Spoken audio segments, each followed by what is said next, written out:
મિત્રો, અભિમાન એ એક એવી દુષ્ટતા છે જેના કોઈ પણ વ્યક્તિનો વિનાશ કરી શકે છે.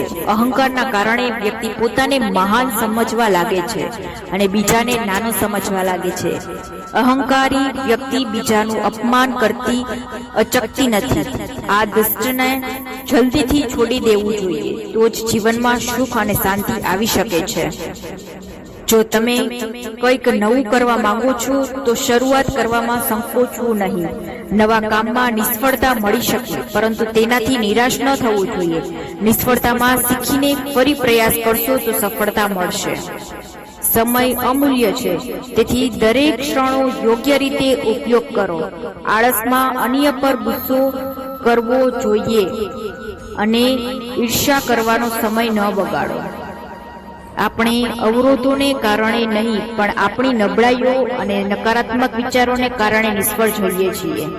તમારામાં વિશ્વાસ રાખો અને સકારાત્મક બનો, તો જ તમે સફળ થશો.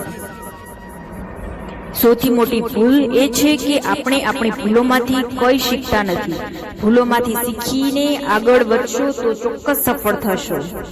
માટે જેમ પથ્થર પાણીમાં પડે ત્યારે પોતાના વજનથી ડૂબી જાય છે, તેવી જ રીતે અભિમાન પણ આપણે નષ્ટ કરે છે.